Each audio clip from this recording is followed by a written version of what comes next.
Miko, thank you for coming. First off, I'd like to start with your opening presentation that you had yesterday.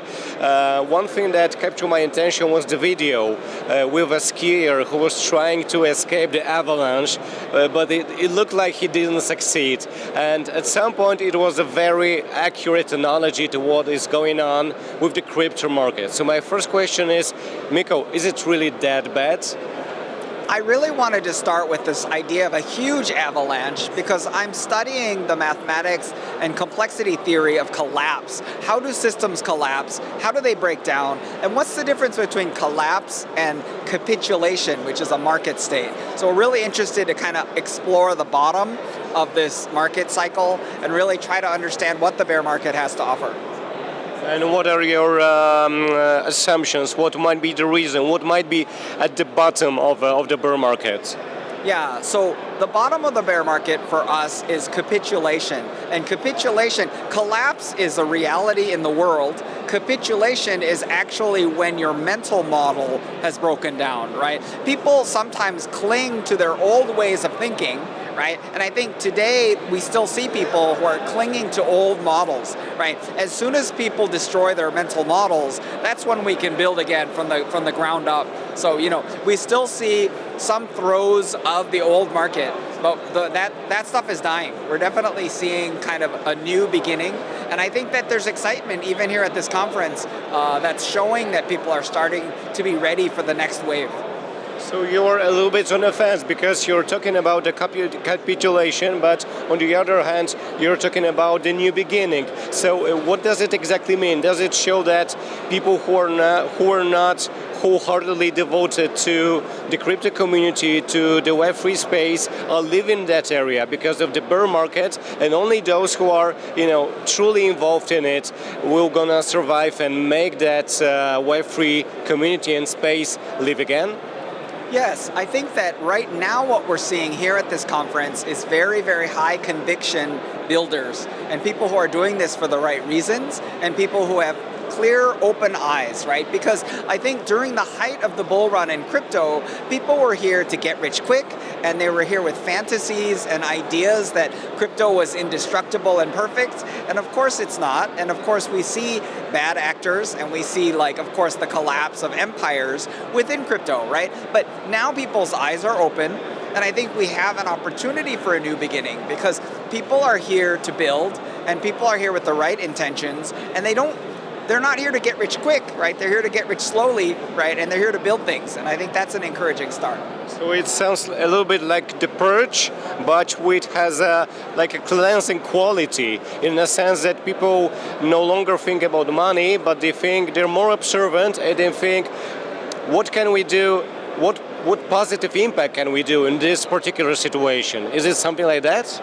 We do understand that there are still people who are clinging to the vestiges of the old regime, right? So they're clinging to tokens that are kind of collapsed and probably ecosystems that should die, but that the people are clinging to their life, right? So all of these vestiges of the old paradigm, I think, should.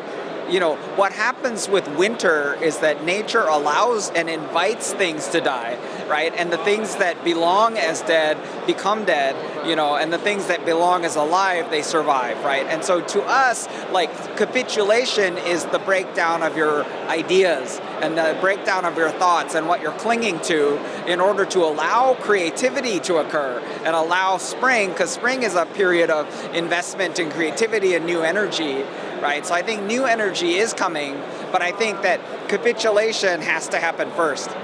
Well, you've mentioned the investments, and in fact, the capital, it's critical thing when it comes to creating different companies in Web3 sector, and I believe that that area, it's also another dimension of the bear market when you see less capital accruing to companies. And given the fact that you will come straight from the VC sphere, do you observe situations where VCs are disinterested in crypto companies?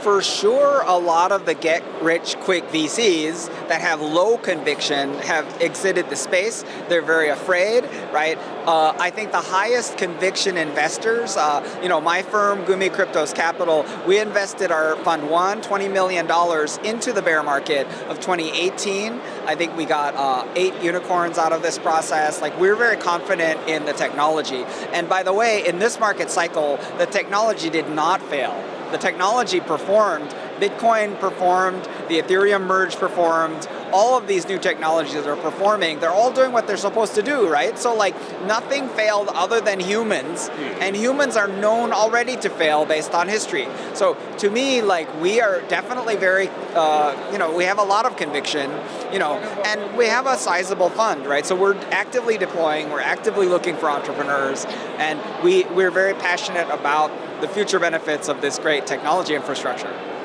As we are waiting right now to spring in crypto to approach us, and given the fact that you are the entity that you represent has been an investor for OpenSea, which was at some point one of the most valuable crypto companies, what do you think? Who or what might be the next OpenSea in the crypto world? So we believe that there are tremendous opportunities in the gaming area.